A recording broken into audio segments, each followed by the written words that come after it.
Napster was a peer-to-peer file sharing app that started in 1999 and ended in 2002.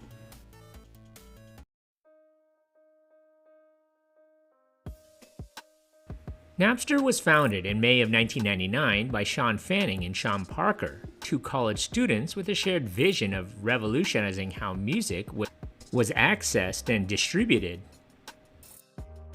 The two students created a service that allowed users to share their music files directly with each other, effectively creating a vast and decentralized online music library. Unlike previous methods of obtaining music, Napster enabled users to easily search for and download their favorite songs without purchasing them. This peer-to-peer file sharing service allowed users to freely download and share MP3 files. The software application was easy to use with a free account, and it was specifically designed for sharing digital music files in the MP3 format across a web-connected network. If you were a computer-literate user like me back in the late 1990s, you may remember the good old dial-up internet. Many times it would take 10 to 15 minutes to download a song if your internet connection was really slow. Within months of its launch, millions of users flocked to the platform, illustrating the demand for a far more accessible way to acquire music.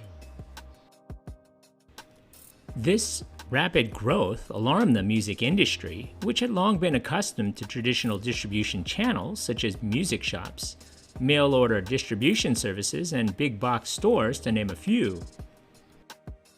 Napster quickly gained traction among music enthusiasts, offering a vast library of songs that could be accessed with just a few clicks. The service became widely popular, attracting millions of users from around the world. The ease of use and the ability to discover and download music for free made Napster a game changer in the industry. As Napster's popularity grew, so did the concerns of copyright holders. Artists, record labels, and music industry organizations were alarmed by the widespread sharing of copyrighted material without permission or compensation.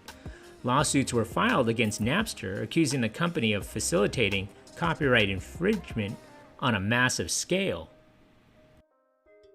The file sharing service would hit its peak by February of 2001.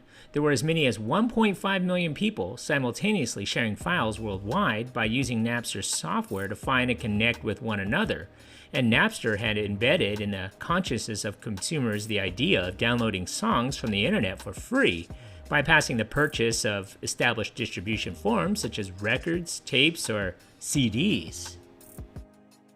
Just about every type of music genre was on tap in the MP3 format, originating from audio sources such as analog cassette tapes, vinyl records, and CDs. Napster was also a useful resource for people looking to download rare albums, bootleg recordings, and the latest chart toppers. All of this was done essentially without copyright approvals, which made most of its activities illegal. Hey, I am not going to jail for you or anybody else. I have done nothing bad my entire life. Hey, man, I'm still a virgin. Okay, so what? I downloaded a couple of thousand songs off the internet. Who hasn't? Who hasn't? Countless lawsuits were filed to bring the early streaming service down. Napster was shut down in July of 2001 after a successful court injunction was granted to the Recording Industry Association of America. But the idea that songs could be downloaded, stored, and shared through networked computers had clearly caught on. The company would make a notorious $26 million settlement between the record labels and Napster. This settlement effectively ended the company as they filed for bankruptcy. Shortly thereafter, Napster was forced into liquidating its remaining assets. In 2002, Napster's brand and logos were acquired at a bankruptcy auction by Roxio in a bid for $5.3 million in cash to buy the rights for Napster's technology portfolio, brand name, and trademarks, which they used to rebrand their streaming service, formerly called PressPlay, as Napster 2.0. Roxio relaunched Napster as a legitimate e-commerce enterprise that sold digital music files. In 2004, Roxio changed its corporate name to Napster to strengthen the identification with its music website. In 2008, Napster was acquired by the Best Buy Company for $121 million. At that time, the struggling Napster digital music service reportedly had 700,000 subscribing customers. Napster was merged with the online music service Rhapsody in 2011, but in 2016, Rhapsody changed its name to Napster, reviving the brand. In 2020, Napster was acquired by the British virtual reality music company Melody VR, which in turn rebranded itself as the Napster Group. Napster now offers two plans for their users, Unradio and Premiere. In 2023, the company acquired Mint Songs, a Web3 startup. Napster's impact on the music industry was profound. It paved the way for the digital music revolution, demonstrating the power of peer-to-peer sharing and the demand for accessible and convenient ways to consume music.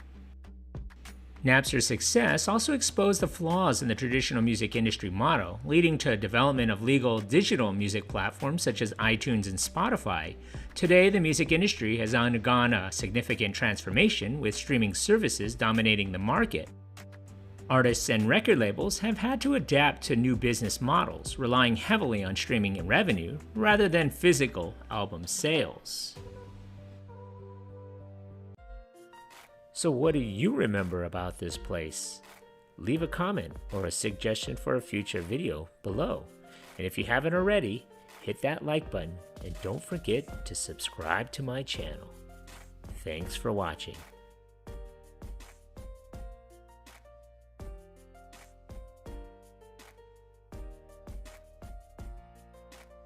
Bringing back memories from the good old days. That's super cool, man.